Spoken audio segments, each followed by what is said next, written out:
Praise God. Isang magandang gabi po sa ating lahat, mga minamahal mga kapatid. At once again, today is Friday. Ito po ang ating JCLG Friday Online Bible Study. At praise God, tayo po magsisimula na ng ating Bible Study online. At talakay po natin yung 6 days that can weaken our faith. 6 na bagay na nakapagpapahina ng ating pananampalataya. Salamat sa awit na ito. Ating po inspirasyon na awit from Pastor Luis Baldumaro, Ikaw ang Aking Buhay, at yung kanina kasama natin ang Diyos. Thank you, Lord. Heavenly Father, maraming po salamat sa gabi ito. Patuloy po kami na humingi ng fresh anointing sa iyo. Excuse me. To anoint us with the fresh anointing of wisdom and revelation so we understand the giftings of the Spirit, the revelation knowledge of the Holy Spirit.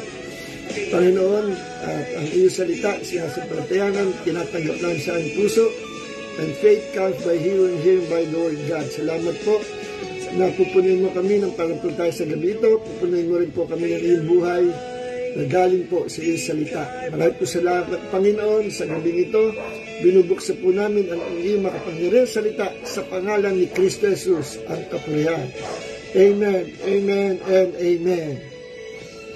Yan. Eksakto, natapos yung awit ni Pastor Luis Baldumaro.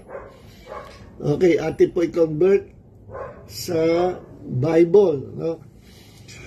So, this is part 2 ng ating pong paksa last week. Okay lang.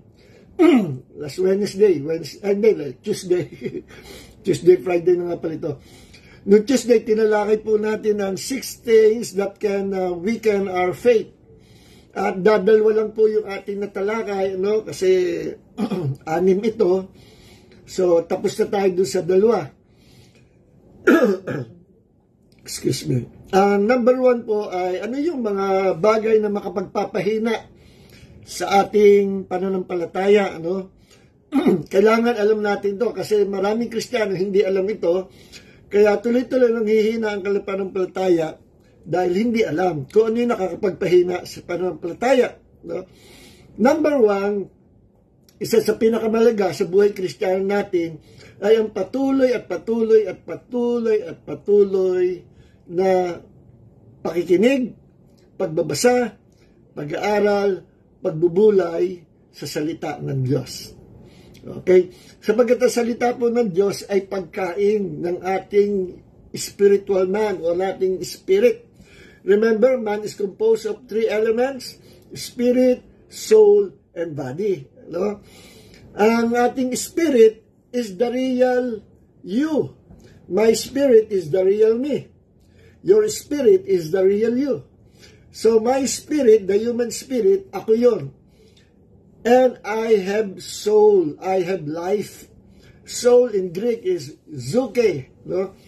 Ang spelling ay P-S-U-C-H-E.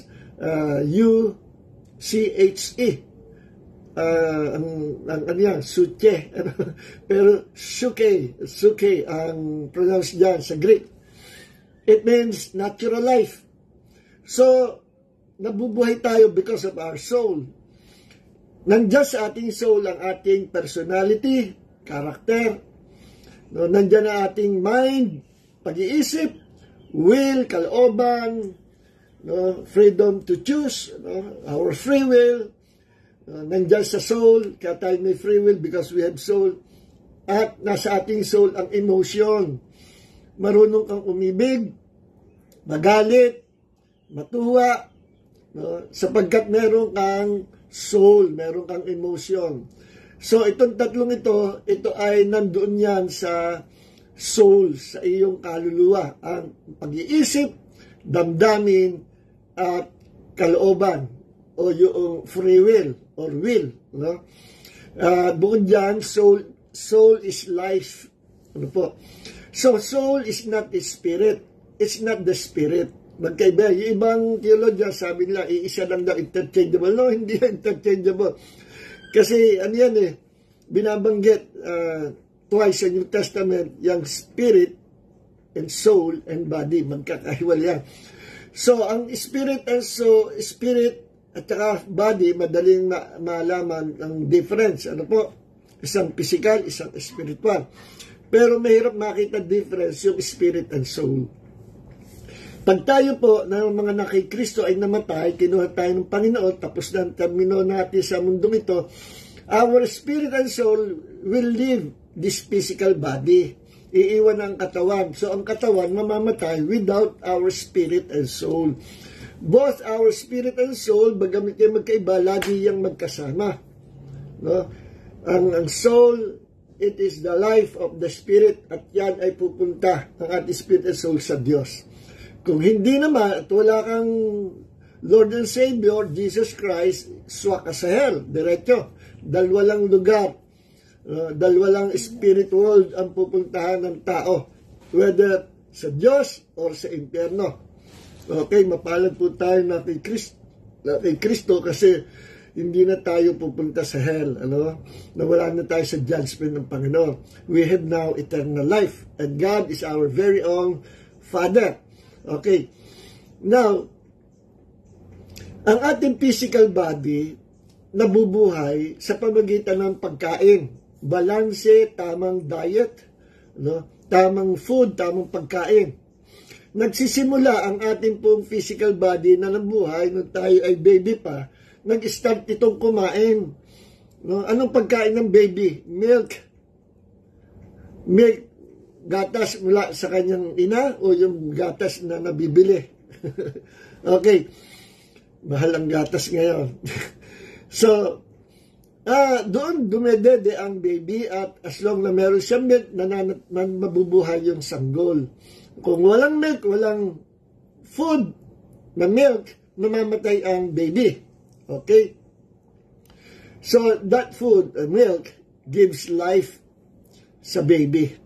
Hanggang sa ito'y lumaki, pag lumalaki na, at lumaki na, kailangan naman niya ang solid food. Yung medyo heavy na, may mga protein na, karne at kanin, kaya na niya. Kaya yun yung sinabi sa sa 1 Corinthians 1 Corinthians chapter 3 verse 1 hanggang 3. And I, brothers and sisters, could not speak to you as spiritual people, but only as fleshly or carnal, as to infants in Christ. Ito po ay sulat ni Apostle Paul sa church sa Corinth, na mga baby Christians may pagkakarnal. Ang baby Christians, kung tawagin po, ay carnal Christians. Ano po? Pag ikaw na may mature Christian, tawag sa iyo spiritual Christians or spiritual man. Pagka naman ikaw ay carnal o baby Christian, carnal man. Kristiyano na born again, pero hindi lumalago. Tagal niya, baby pa rin. So, carnal Christian. Ang buhay niya, hati. Nag-enjoy siya sa Lord, sa Panginoon. Nag-enjoy din siya sa world. Nagbabasa siya ng word of God. At siya din ay nag-enjoy kapiling ng world. So, hindi pwede yun. You cannot serve two master. Mamimili ka. Sapagkat time will come, baka matapos na ang termino mo sa mundo, delikado kapag ikay carnal Christians. Kaya yung sabi ng Panginoon, wala kasing nasa gitna. Well, you must choose one. To be on fire with the Lord or to become lukewarm. Malahininga. Tinanong sabi sa Revelation chapter 3 verse 16. Sabi ng Panginoon sa church sa Laodicea, you are neither hot nor cold. Malahininga. I will spew you out of my mouth. Ilulura kita sa aking bibig, or I will vomit you out of my mouth. Kasi malahininga ka. Hindi pwedeng, hindi papasa sa Diyos ang malahininga na Kristiyano. It's either you serve God with your whole heart or you serve the world. Alin man sa dalawa. You cannot have two masters. Hindi pwede. Kaya sabi sa 1 John chapter 2 verse 15, do not love the world, neither the things that are in the world. The lust of the flesh, the pride of life, the lust of the eyes, ang lahat ng mga bagay na yan ay hindi galing sa Ama, kundi yan ay galing sa sanlibutan. At ang sanlibutan, this world will in the future will perish, will be destroyed, no, kasama ng mga makasalanan. So wag ka sasama sa mga makasalanan. Iba ka na. You are now a new creation in Christ. 2 Corinthians chapter 5 verse 17. Kaya hanggat maaga magpakalago ka sa Panginoon. Maglingkod ka na may nag-uumapoy na pananampalataya sa Panginoon, kasi hindi pwede sa Panginoon ang habang buhay baby Christians. For a while, mapagtitiisan ng Panginoon. Pero hindi habang buhay ay 10 taon na, 30 years na baby Christian, hindi pwede po yun. Ano? So, kailangan you must grow in the Spirit, mag-mature. At pag nag-mature ka, tawag sa iyo ay spiritual man. No?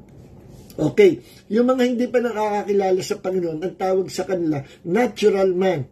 The unbelievers are natural men. Okay? Ngayon, sabi dito, tuloy natin pagbasa, 1 Corinthians chapter 3, verse 1, sabi ni Paul sa verse 1, hindi ko kayo makausap bilang mga mature na Kristiyano, kasi you're still living in the flesh, mga karnal pa kayo. No, kaya sabi dito sa verse 2, ang kasunod, I gave you milk to drink, not solid food. Kaya ang binibigay ko lang sa inyong spiritual food or word of God, parang gatas lang. Hindi nyo kayang i-digest, ano? Mga karnal pa kayo, baby Christian pa kayo, ano? I gave you milk to drink, not solid food, for you were not yet able to consume it, but even now you are not yet able, for you are still fleshly, or carnal, or worldly, and you're still worldly. For since there is jealousy, strife among you, and you are fleshly, and are not walking like, and are you not walking like ordinary people? No? Sabi ni Paul, pinagalitan niya yung mga baby Christian sa Corinth. Kayo may pag-aaway pa, may paninibugho pa, may pagkakampi-kampi, ano ba kayo? Mayroon ng bababae, mayroon inasawa pa yung stepmother na ano ba kayo? Alisin yan sa kalagitnaan nyo, yung nabalitaan kong pati stepmother niya, pinatulan, ano? Alisin yan. Bakit? Nakakahawa. No? Bakit ganyan kayo? You're acting like mere men, or you're acting like mere humans. No? NIV version, mere humans. Sa NASB, you're acting like ordinary people. Aba, ang ganda ng sinabi. Tayo pa ng mga nakikristo, we're no longer mere humans. Ano tayo, alien? Hindi. Ibig sabihin, we're no longer ordinary people. Ako si Superman. Kayo mga super women and men of God. No? Hindi na tayo ordinary people. No? Kaya sabi po, you're acting like mere humans. Bah, hindi na tayo ordinaryong tao. Ano tayo, alien? Hindi. Sabi sa Bible, our citizenship is in heaven. Mga tagalangit tayo. We're still on this planet. Pero hindi tayo taga-planeta ng mundo na. Tagalangit tayo. Dayuhan na tayo dito. No? Dayuhan tayo kasi kaya tayo nandito pa, may mission tayo to evangelize the world. Okay? So, anong punto ko? The Word of God is like milk. It's like meat. From milk to solid food. It is the food of the Spirit. Kaya sa physical body, pag ang physical body, hindi kumain na matagal, magkakasakit. No? Pag napabaya at nagkasakit, ano mangyayari? Because lack of food, namamatay ang physical body. Same with our spirit. Ang spirit natin na hindi napapakain ng salita ng Diyos will weaken our faith. Manghihina ang ating pananampalataya kasi manghihina ang ating spiritual life o ang ating espiritu. Bakit? Kasi hindi napapakain ng salita ng Diyos. Okay? Kaya kung gusto mo na mag-umapoy ka sa pananampalataya at maglingkod ka sa Panginoon, may maapoy na paglingkod, punuin mo ang iyong sarili ng salita ng Diyos. Yan ang dahilan kung bakit maraming nanlalamig sa Panginoon. Bihira na silang kumain ng salita ng Diyos. The Word of God is food of the Spirit. No? As long that you have the food of the Spirit, mabubuhay ka spiritually na malusog, malakas ang pananampalataya. Isa pa, sabi nga sa Romans 10:17, faith comes by hearing and hearing by the Word of God. See? Faith comes from the Word of God. Kaya kung gusto mong magkaroon malaking pananampalataya, receive more words from the Lord. Gusto mong ikay lumakas spiritually, read, study, meditate the Word of God. Okay, the food of the Spirit. Number 2, na nakapagpapahina sa ating pananampalataya, hindi lang yung kulang ka sa salita ng Diyos, hihina ang iyong pananampalataya. Ano pa nakakahina sa pananampalataya? Lack of prayer. Lack of prayer. Bakit? Sapagkat totoo po na ang panalangin natin sa Panginoon ay nakapagpapalakas ng ating spiritual life. Pag pinutol natin ang ating communication sa Diyos at tinamad na tayo makipag-usap sa Diyos, unti-unting mangangayayat tayo spiritually. Manghihina ang ating pananampalataya. Kasi ang presensya ng Diyos ay nagbibigay ng kalakasan spiritual sa atin. Sabi sa Isaiah chapter 40 verse 31, "They that wait upon the Lord shall renew their strength. They shall mount up their wings as eagles. They shall run and not be weary. They shall walk and not faint." Siya na naghihintay sa Panginoon. Paano ang paghihintay sa Panginoon? Through prayer. While we're enter to the presence of God, at kapag tayo nasa presence ng Diyos, maghintay tayo sa Panginoon. Talk to God. Or, bigyan mo ang Diyos ng chance to talk to you. Because prayer is two-way communication. You will talk to God and God will talk to you. Hindi yung ikaw lang na ikaw ang nagsasalita. Bigyan mo ng chance ang sarili mo na tumahimik ka at maging sensitive ka. Damahin mo ang presence ng Diyos, at the same time, expect the word, the voice of the Spirit that will speak to your heart. God always speaks to our heart, not our mind. Nakikipag-usap ang Diyos hindi sa isip natin, sa puso natin. Kaya nga, hindi natin maipapaliwanag kung ano ang itsura o ano ang klase ng tinig ng Diyos. Lagi lang natin narinig ang tinig ng Diyos sa loob ng puso natin. Mahirap paliwanag basta naririnig natin, kasi hindi yung ating physical ear ang nakakarinig, kundi ang ear of our spirit. Doon siya nagsasalita, and most of the time He reveals something to our spirit man, at yung revelation na yun, afterwards ay itutulak, i-relay ng ating human spirit sa ating brain or sa ating mind, sa ating thought. At doon pa lang, maintindihan natin, yun palang ibig sabihin ng Panginoon. Alam ko sa puso ko yung kahulugan, yung kapahayagan ng Diyos, pero hindi ko ma-express. Hindi ko ma-detail kasi hindi ko alam. Pero alam ko sa loob ko na alam ko, pero hindi ko ma-express kasi hindi pa na-i-relay ng Holy Spirit sa isip natin. Then afterwards, pag dinala na ito sa isip natin, biglang pum, maintindihan nating lubos. Full of revelation, yung salita o tinig ng Panginoon. So, ang prayer nagpapalakas. Binigyan natin example yan nung last week or nung Tuesday na nanghina si David, kasi nadala yung kanilang pamilya sa bundok ng mga kalaban. Kaya si David, babatuhin na sa mga sundalo na sa kanya galit. Hindi niya pinatulan at siya ay nag-isa na lang at nagpalakas siya sa Panginoon. Paano siya nagpalakas? Kinausap na ang Diyos. He entered into the presence of God. At sa kanyang pakikipag-usap sa Diyos, sabi ng Panginoon, sige, akyatin niyo sa bundok. Mababawi niyo ang inyong pamilya. Inakyat nila, nabawi nila. At yun ay nangyari, yung tagumpay, kasi nakinig siya at nakipag-usap siya sa Diyos sa prayer. During his prayer time, doon siya nagpakalakas. Si King Jehoshaphat, noong Tuesday, pinagalan natin, 3 mga malalakas na pangkat ang nagkampi-kampi. Amorites, Moabites, at saka yung mga taga-bundok ng Seir. Lumusob kila King Jehoshaphat sa Judah. Ginawa ni King Jehoshaphat, immediately, siya pumasok sa presence ng Diyos and he prayed to God. Kasi natatakot si King Jehoshaphat. Alam nila, wala silang laban. Ang daming lulusob.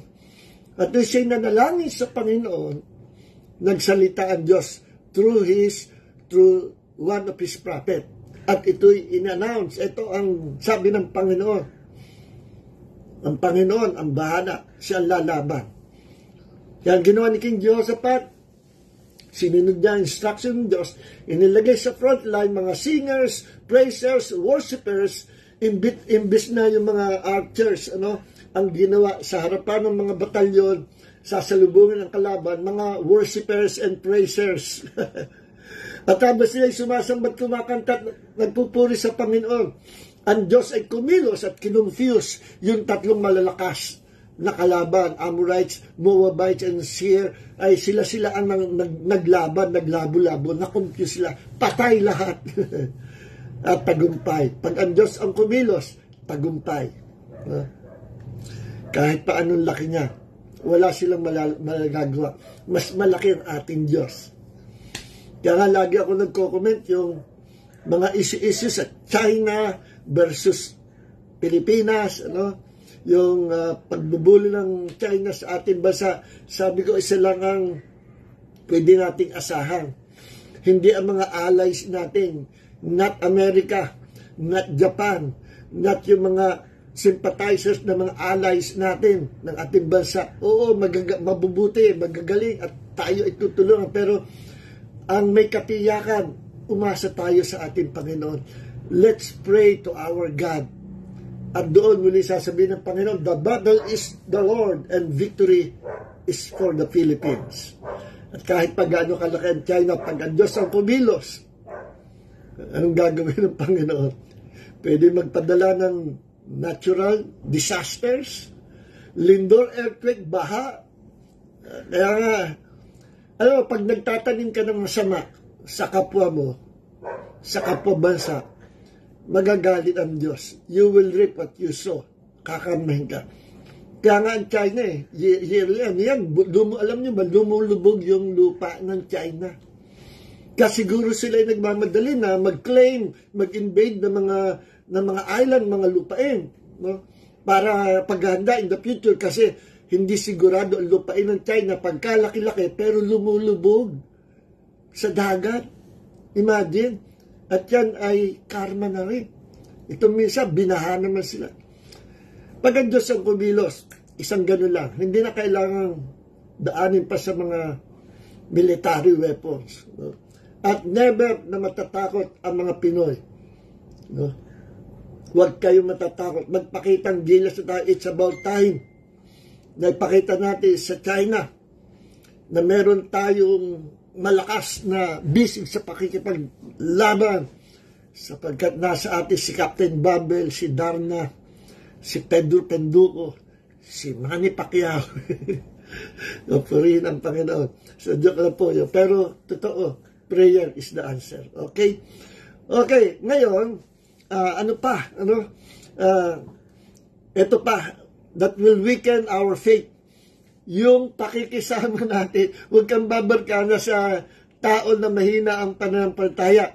Huwag kang babarkada, huwag kang sasama sa taong puno ng pag-alinlangan o sa taong agnostic.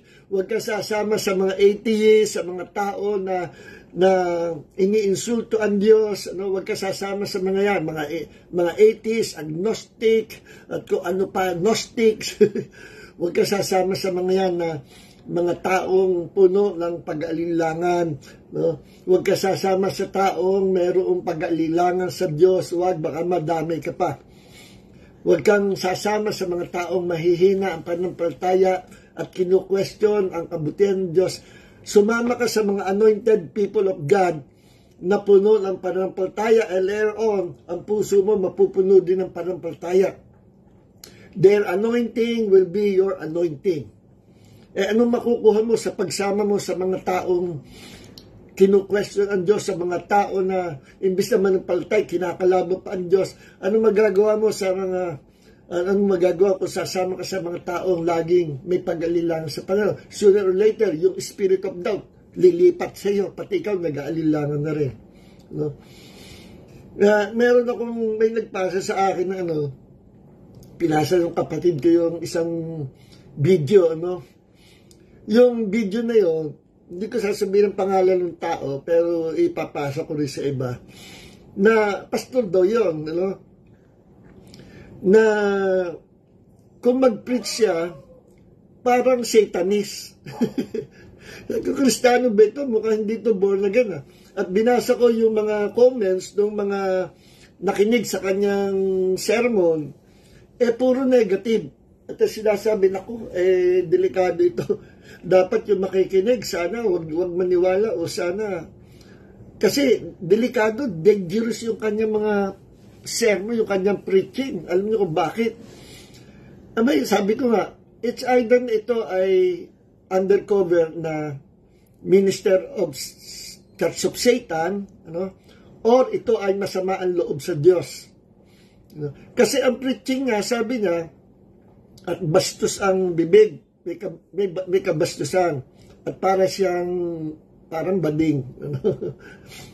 At sabi niya, ay baka yung daw maaring hindi daw prutas yung kinain ni Adam and Eve, at ito daw ay maaring nag-sex daw sila Adam and Eve. Hindi ko na ikukwento kasi malalaswa yung kanyang mga sinasabi. Kung mapakinggan nyo ito, alam nyo na, ito ay hindi man of God, delikado yan. Pero ang mentor pala niya, siya ay mentee ng isang kilala na pastor. Na marami siyang short messages sa TikTok. Hindi ko na babagay pangalan. Pero itataka ko, paano naging mentor nito yung tao na yon? Sa bagay, ang message itong gabi, parang ngayon nagiging self-centered. Practical, pero nagiging self-centered. Okay, hindi ko na i-comment. Kaya mag-ingat kayo sa mga ganong mga. Hindi lahat na napapakinggan natin tama ang aral. At itong tao nito na preacher ay kanyang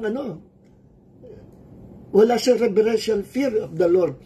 At yung mga passages sa Bible, binabaluktot niya, ini-interpret niya na masyadong literal, na hindi naman yon ang ibig sabihin. Halimbawa, sinabi sa Bible, Adam, where are you? Sabi ng Diyos sa Garden of Eden. Ang ibig sabihin nasaan kayo? Wala kayo sa aking kamay. Gusto ng Diyos paaminin si Adam at magsisi na, Lord, patawarin mo kami.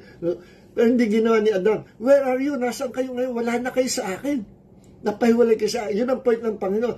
So, yung ibang babasa, gawin literal, where are you? Ang Diyos pala hindi omniscient, hindi all-knowing. Si Adam nagtago lang sa halamanan, hindi na makita ng Diyos. At ganun ang style ng preacher ng taong yun, preaching ng taong yun.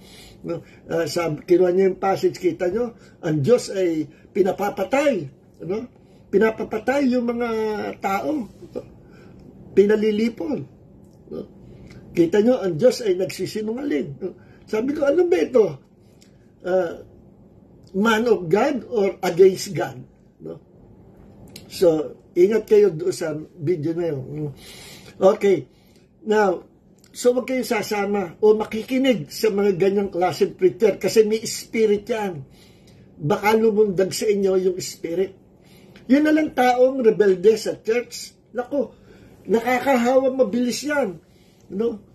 Walang magaling na pastor sa isang rebelde na naghasik ng lagim sa loob ng church at humawa ng napakarami.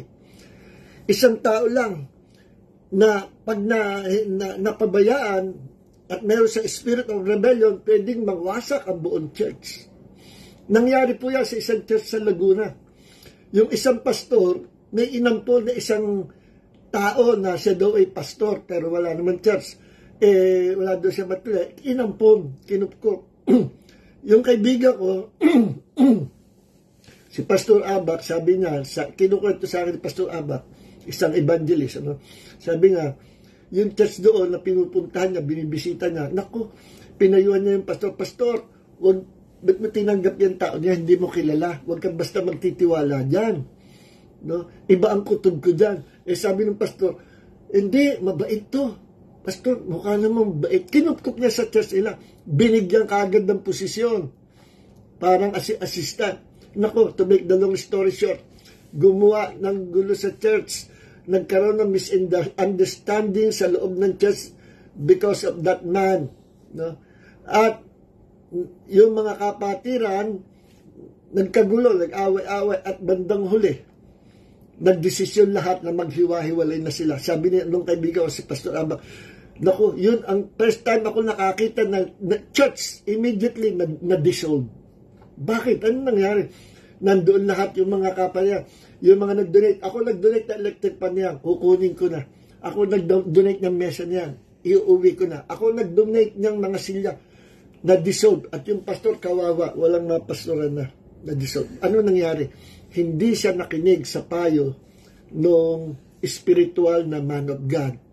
At nagtiwala kagad siya doon sa tao na hindi niya kilala, na merong rebellious spirit na nadamay ang buong iglesia.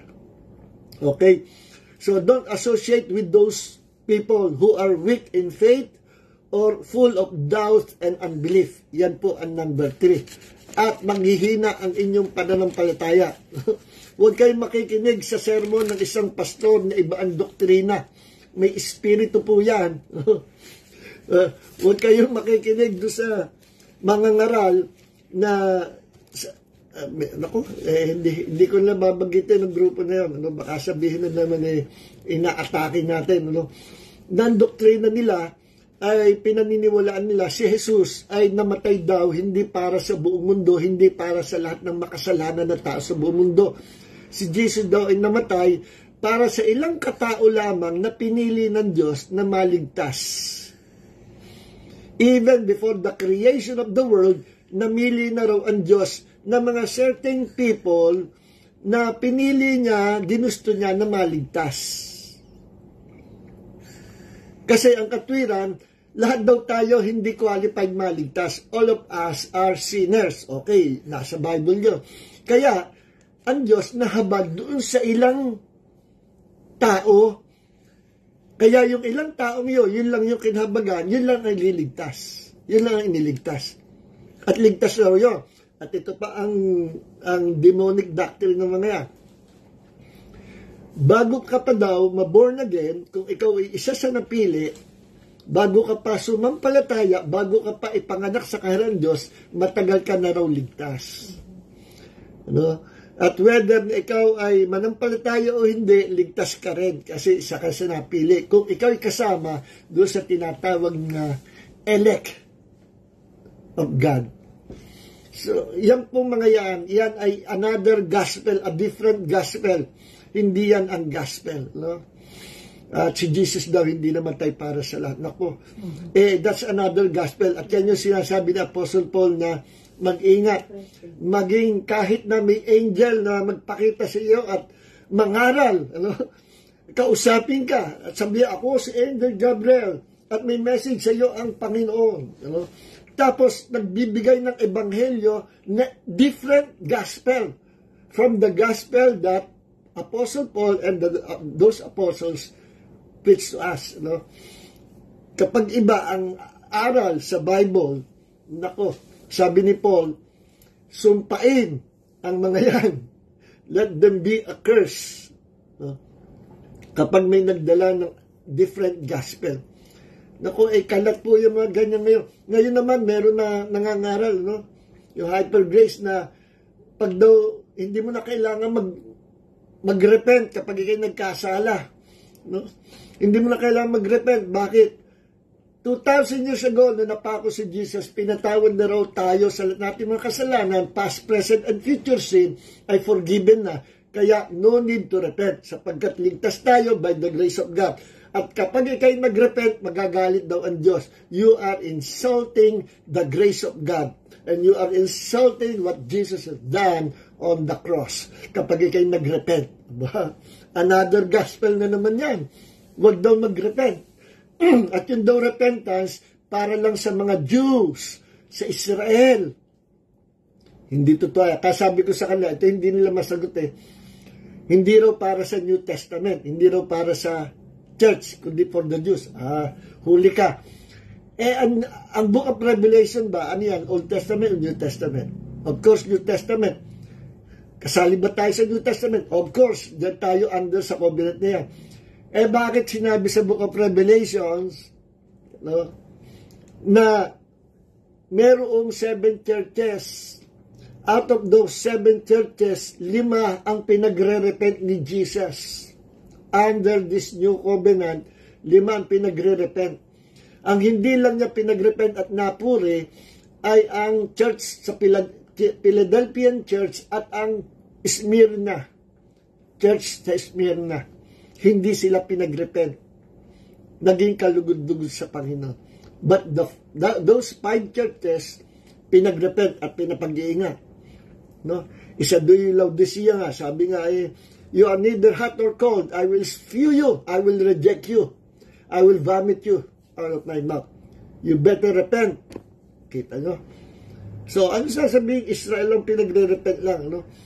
Kasali lahat tayo pag tayo nagkasala. Okay, so ingat kayo sa mga ganyang mga weird na tao, weird preachers, no? Nagkalat ngayon.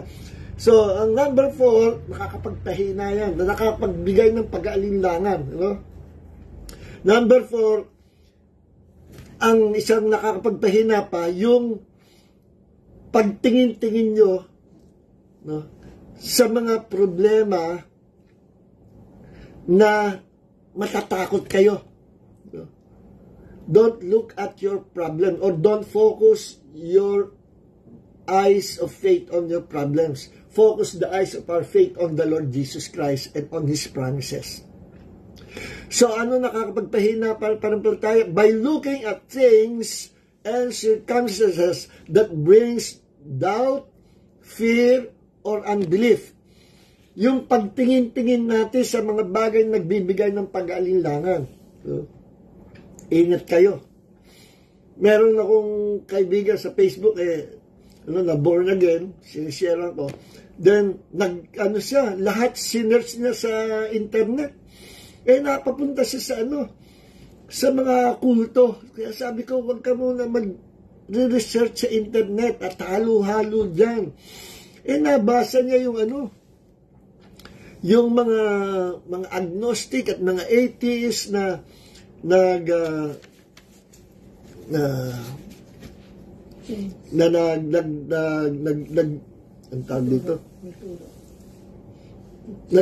doon ng kanilang materials, nabasa niya, sabi niya, bakit ang Diyos ay ganun? Sabi doon sa nabasa ko sa internet, na ang Diyos ay mamamatay tao.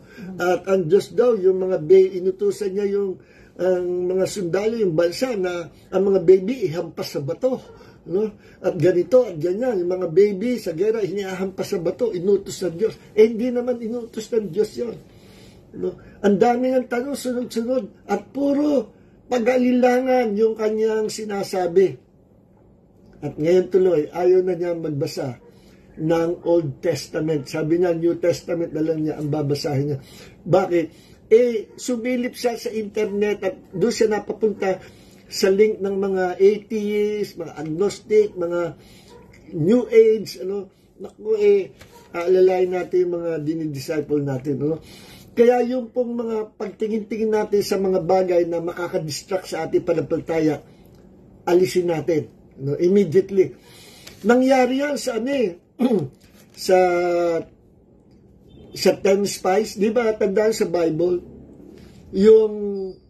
nung malapit na siya sa promised land at matatanaw niya, sabi ng Panginoon kila Moses, mag-send ka ng 12 spies doon sa matatanawan ang lupang pangako na binigay ko na sa inyo para mamalas nyo ang itsura ng promised land.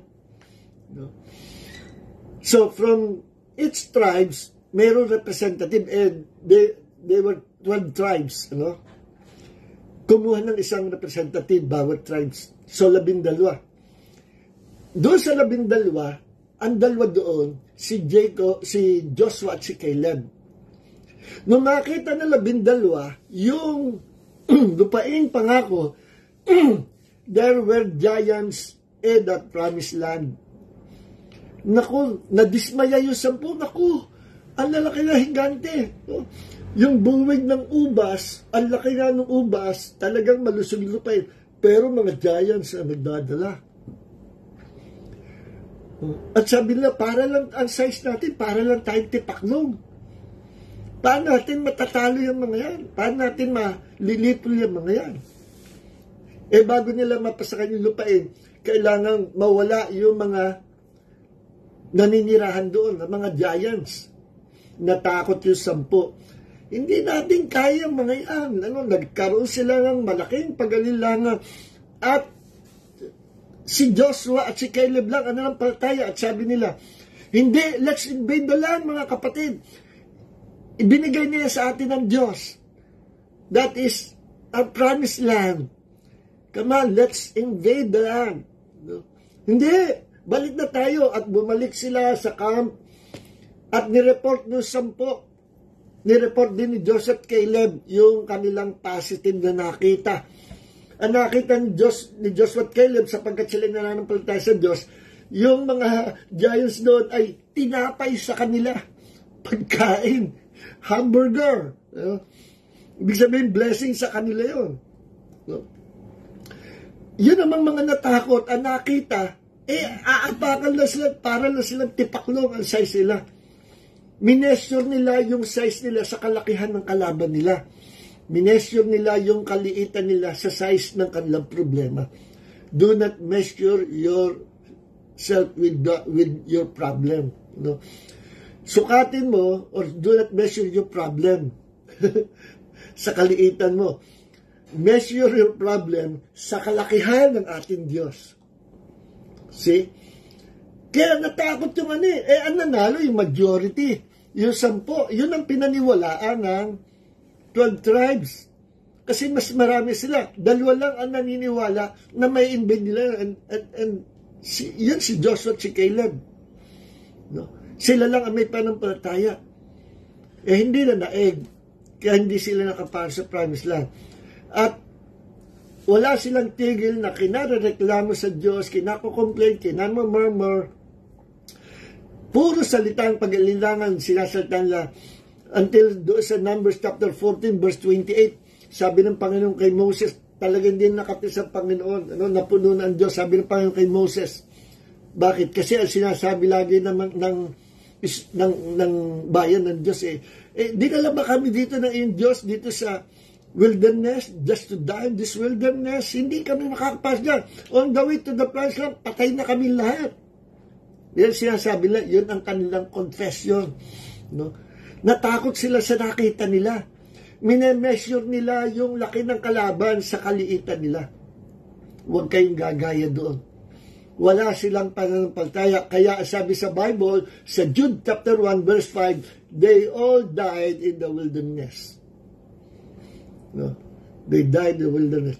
Sabi sa Numbers chapter 14 verse 28, sabi ng Panginoon kay Moses, Moses, sabihin mo sa aking bayan, kung ano ang sinalita nila sa aking pandinig, yun ang gagawin ko sa kanila. Pinahamak sila. Inalayaan ng Diyos na napahamak sila. Walang nakapasok sa sila. At yung mga batang, mga inosente, maliliit, yun ang pinalaki. At yun ang pinalaki sa panampalataya nila Joshua at ni Caleb. Sila yung nakapasok, yung generation na yun, the Joshua generation, sila ang nakapasok sa promised land. Okay? Gayahin natin si David, no? Nung naghahamon, ilang buwan si Goliath sa kaharian ni King Saul, walang makalaban ng mga warriors, pati si Saul na malaking lalaki, takot na takot. At isang buwan na sigaw, iniinsulto ang mga Israel, sinuinsulto ang Diyos, minamalit ang Diyos sa Israel. At galit na galit si David. Wala ba sa inyong lalaban? Iniinsulto na ang Diyos ng Israel. Wala talaga. Kung wala, kahit na ako. No? Nagpaalam siya kay King Saul, Mahal, pwede ako nang lalaban na. So yan ni King Saul, sige, baka sakali, at least may padala, mamatay ka o ano. Sige Totoy, ikaw lumaban. O, suit mo ang armor. Ang bigat ng armor, hindi ko pa ito nasusubukan. Pero ang aking Diyos, subok ko na. At nung siya'y humarap kay Goliath, sabi ni David, ikaw, inisulto mo ang Diyos sa Israel. Ngayon din, sa araw na ito, pupugutan kita ng ulo at ang bangkay mo ipakakain ko sa mga ibon. Ano nangyari? Nangyari kaya yung sinabi ni David? Nangyari. No? At ang sandata ni Goliath ay kumpleto, naka-armor, naka-javelin, naka-sword, may with shield, naka-armor. At dala-dala ni David, 5 bato na pinulot niya doon sa tabing ilog. Makinis na bato. No? 5. Bakit 5? Kasi 5 pala magkakapatid niya si Goliath. May 4 pa siyang kapatid. At si David, 5 lang ang kinuha niya, hindi 50. 5 lang. Bakit?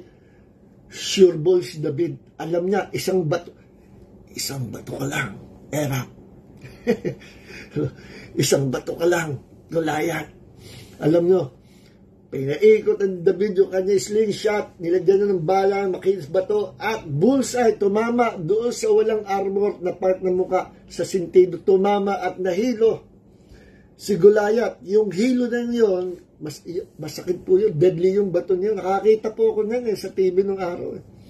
No? Merong talagang asintado sa ganyan, napakalayo, kayang patamaan talaga. Tinamaan ni David, nahilo, tinamaan siya doon si Goliath, nahilo, nabitawan daw yung espada. At yun ang nakuha ni David, yung napakalaki espada. At naihataw niya sa ulo ni Goliath, pugot ang ulo ni Goliath. Victorious si David. Bakit siya victorious? Sapagkat sinukat niya yung problema, hindi sa size niya, kundi sa size ng kanyang malaking Diyos.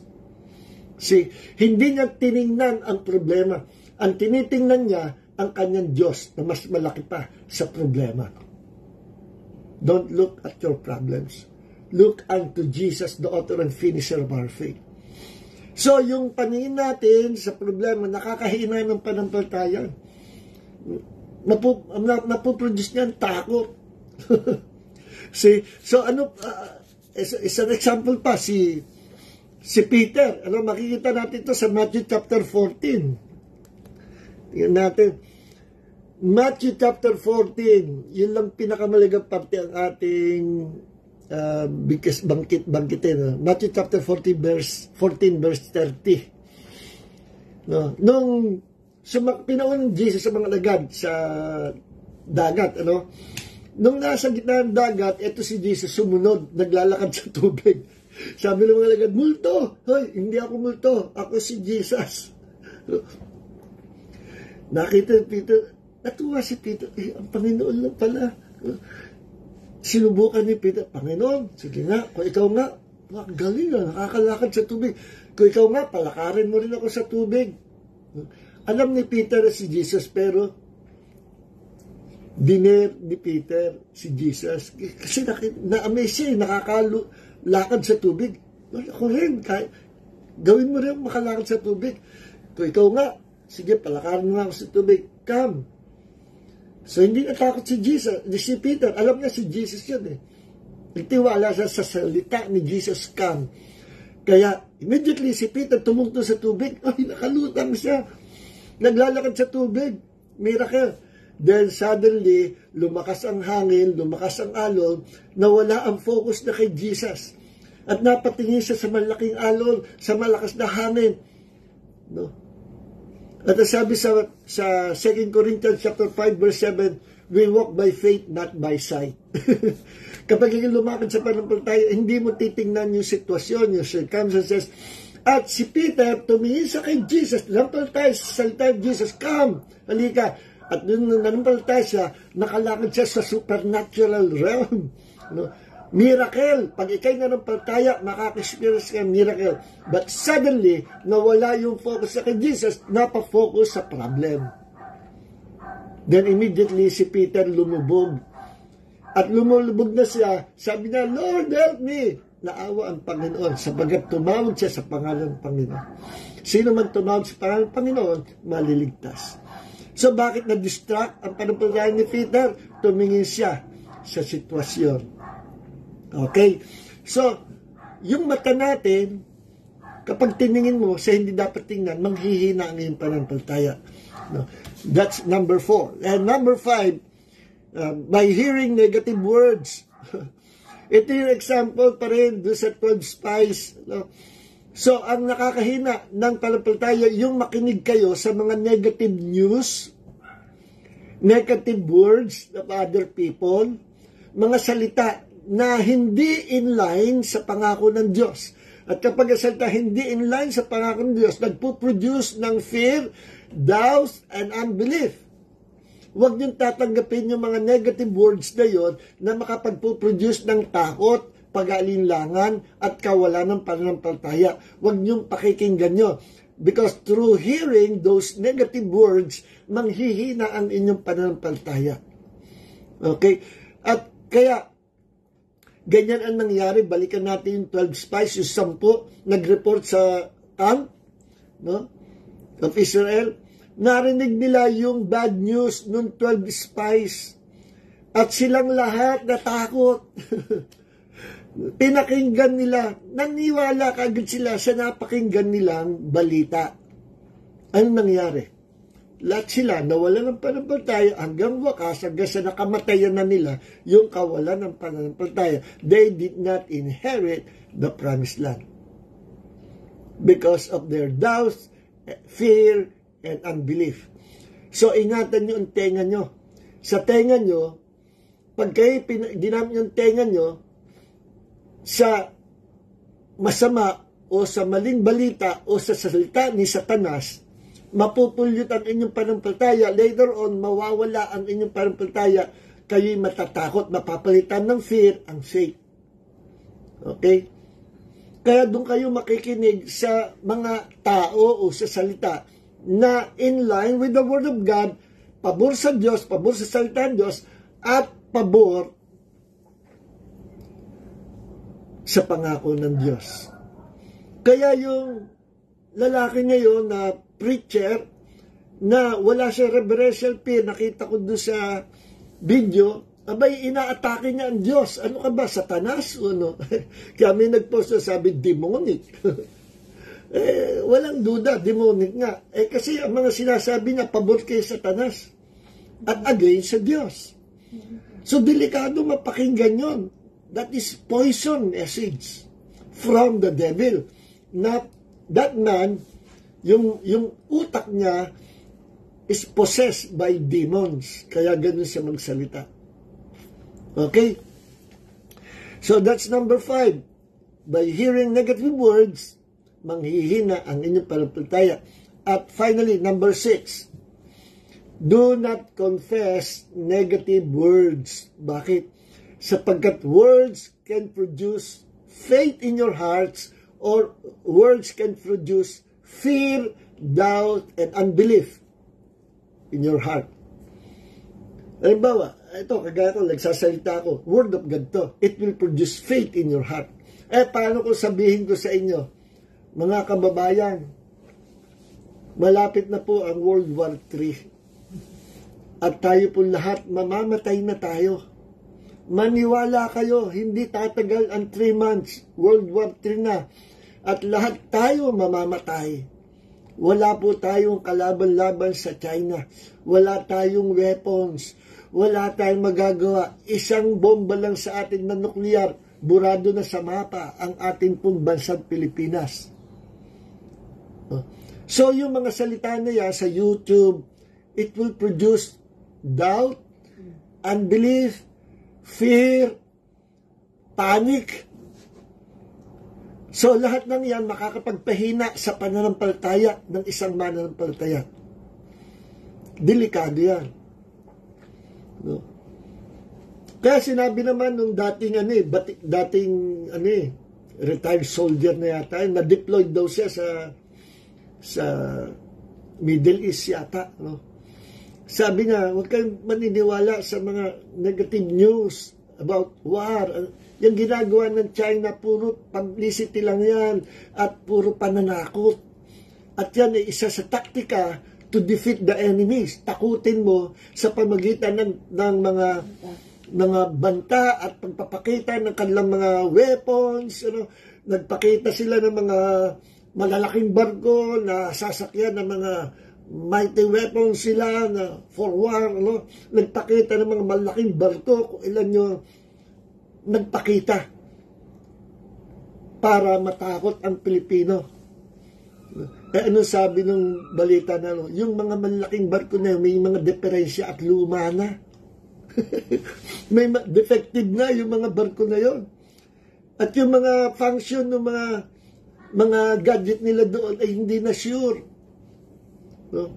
So defective yung mga barko na yon. Pakitang gilas lang. Ang mga Pinoy naman natakot.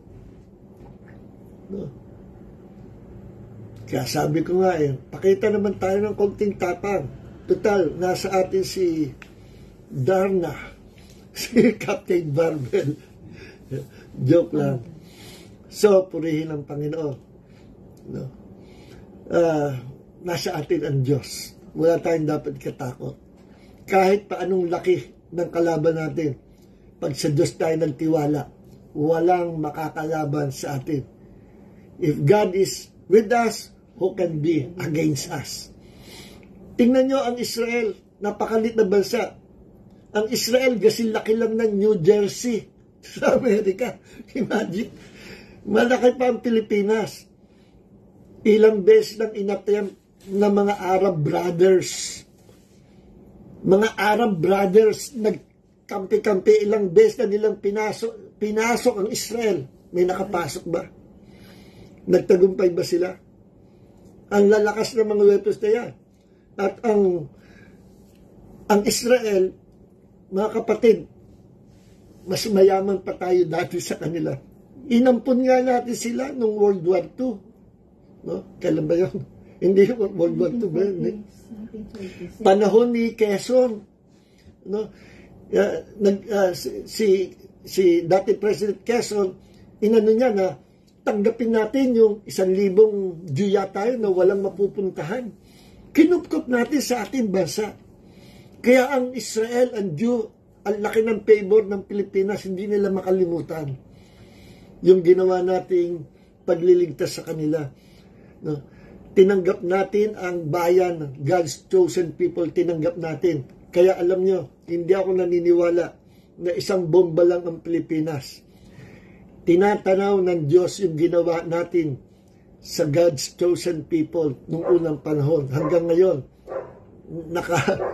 nasa memorya ng ating Panginoon. May favor tayo sa Diyos ang ating bansa kasi pinaburan natin ang bayan ng Diyos. Kita nyo ngayon ang weapon ng Israel, high-tech. Meron silang dome na covering sa buong Israel, naka-cover. Na kapag binomba mo, hindi papasok kasi madidetect nung dome na covering na yon. Immediately, yung bomba will be destroyed sa ere. No? Kaya purihin ang Panginoon. So, yung words, mga kapatid, ingatan nyo. Ano sabi sa Proverbs 18:21?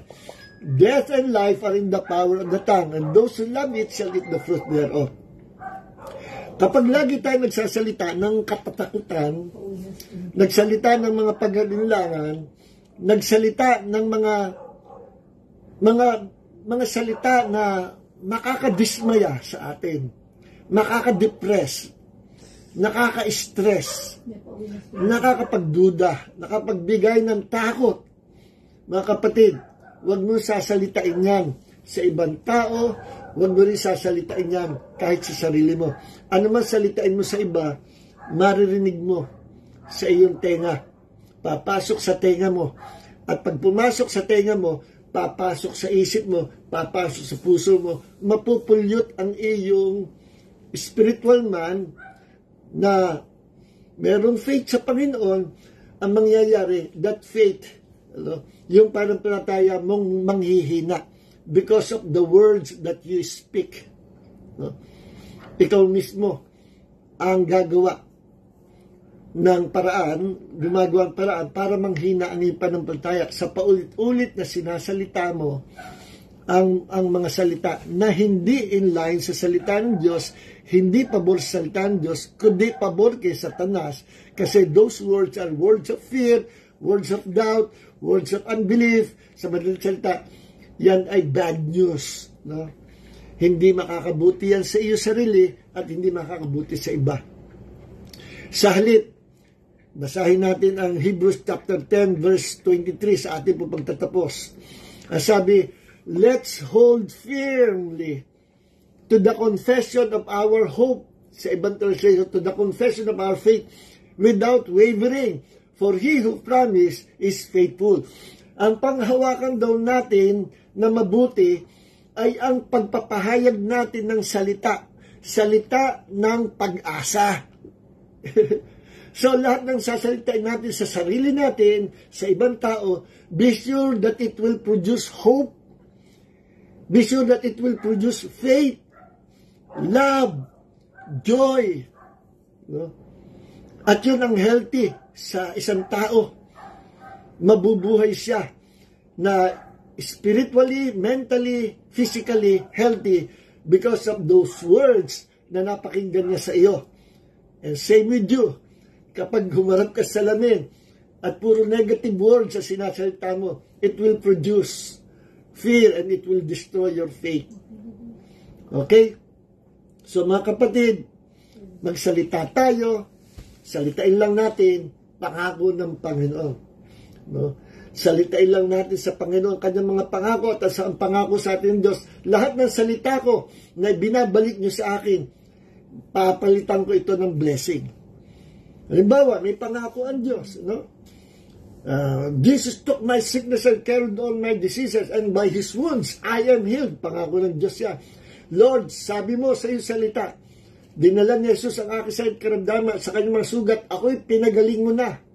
Inaangkin ko ito, ako'y pinagaling mo na. Lord, salamat po sa iyong pangako sa akin. Ibinabalik mo ang salita ng Diyos sa Kanya by confessing it, by declaring it, by faith, with faith in your heart. At ano sabi ng Panginoon? Ibabalik ng Diyos sa atin yung salita, yung pangako ng Diyos na iyong pinaalala sa Kanya, ibabalik sa atin ng Panginoon in a form of blessing. Tingnan nyo ang sabi sa Isaiah 55:11 sa NIV. So is my word that goes out from my mouth, it will not return to me empty, but will accomplish what I desire and achieve the purpose for which I send it. Yung salita ko na binigay ko sa inyo, my promises, my word, the word of God, binigay ko sa inyo, ibalik niya sa akin. I-declare niya yan, ibalik niya sa akin, confess it, declare it to me. At hindi maaring hindi ko ito ibalik in a form of blessing. Sa NASB, so will my word be which goes out of my mouth. It will not return to me empty, without accomplishing what I desire and without succeeding in the purpose for which I send it. Yung salita ng Diyos na binigay sa atin, yung kanyang promises, pag binalik niya sa Kanya, ipinaalala mo sa Kanya, ang sabi ng Panginoon, give me in remembrance. No? Paalalahanan mo ko. Ipaalala mo sa akin. No? Makipag-usap ka sa akin. Mag-usapan tayo. No? Paalala mo yung pangako ko. At ibabalik ko sa ito in a form of blessing. Tayo po natin manalangin. Maraming po salamat Panginoon sa gabi ito, sa Bible study po namin, na ano po tiyatapos, dalangin po namin na ito ay patuloy naming panghawakan sa aming puso at maibahagi rin namin, Panginoon, sa ibang mga kapatid, sa ibang mga pastor, sa mga kaibigan namin, maging sa hindi pa mananampalataya. Because this is word of hope, word of faith that will produce faith to our heart, Lord. Maraming po salamat sa amin pong napakinggang salita ng Diyos. It is a positive word and will produce positive faith, Lord. Pagpalain mo, even those who are sick will be healed tonight, Lord. In the name of the Lord Jesus Christ. And may the grace of Jesus Christ, the love of the Father, and the fellowship of the Holy Spirit be with you all. In Jesus' name, God bless you all. Mga kapatid, paki-like nyo lang para lalong maraming likes, maraming makakakita ng ating pong video, no? The more likes na meron ng ating video, laling ito ang i-appear ng meta ng Facebook sa Facebook. So, God bless you all mga kapatid.